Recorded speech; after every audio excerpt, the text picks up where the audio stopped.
তৈরি করে দেখাচ্ছি চিংড়ি মাছের মালাইকারি বা চিংড়ি মাছের ঝোল রেসিপি।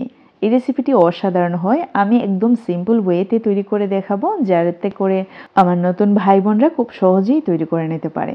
আমাদের চিংড়ি মাছ কিন্তু সবারই মোটামুটি পছন্দ, আর এই মাছটাতে কিন্তু অন্যরকম একটা স্বাদও পাওয়া যায়। তো যাই হোক, আমি চিংড়ি মাছটাকে আস্তই রেখেছি আর পরিষ্কার করে নিয়েছি। আপনারা দেখতে পাচ্ছেন মাথার যে ময়লাটা আছে ওইটাও পরিষ্কার করলাম, আর মধ্যখানে যে একটা রগ থাকে ওইটাও কেটে নিলাম।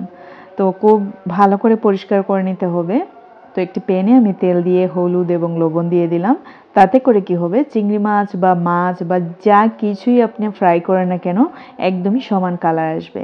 চেষ্টা করবেন তেলের মধ্যে হলুদ এবং লবণ দিয়ে দেওয়ার জন্য, তাতে করে সবগুলোতে মানে একটাতেও কম বেশ হবে না, সবগুলোতে একদমই পারফেক্ট এবং সমান কালার আসবে। তো চিংড়ি মাছগুলোকে আমি প্রায় 3 থেকে 4 মিনিট ধরে উল্টে পাল্টিয়ে ভেজে নিচ্ছি। ফ্রাই করাটা খুবই জরুরি, ফ্রাই করলে না অনেক ভালো লাগে।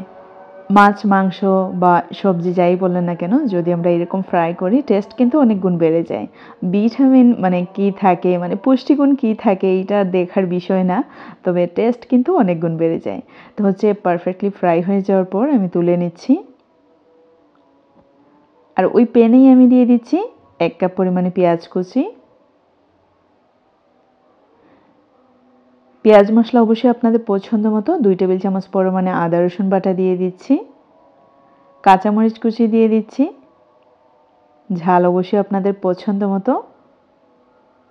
একটু মিশিয়ে নিচ্ছি। এখানে পেঁয়াজ একটু সফট হয়ে আসার পর আমরা কিছুটা গুঁড়া মশলা অ্যাড করে নেব।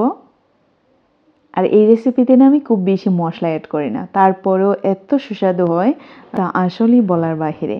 তো 1 টেবিল চামচ পরিমাণে হলুদের গুঁড়ো দিয়ে দিলাম, 1 টেবিল চামচ পরিমাণে ধনিয়া গুঁড়ো, 1 টেবিল চামচ পরিমাণে মরিচের গুঁড়ো, আর হাফ টেবিল চামচ পরিমাণে গরম মশলার গুঁড়ো। আমার মনে হয় এই মশলাগুলো আমার কাছে কমন, আর এই মশলাগুলো ইউজ করলে আমার রেসিপিগুলো অনেক মজার হয়।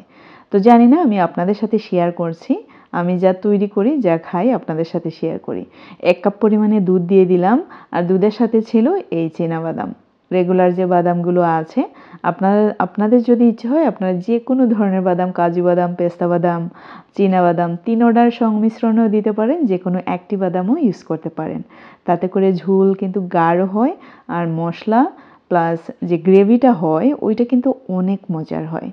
আরও কিছুটা পরিমাণে পানি অ্যাড করে বলক তুলে নিচ্ছি। যখন বলক এসে যাবে এর মধ্যে কিন্তু আমরা চিংড়ি মাছগুলো ইউজ করব।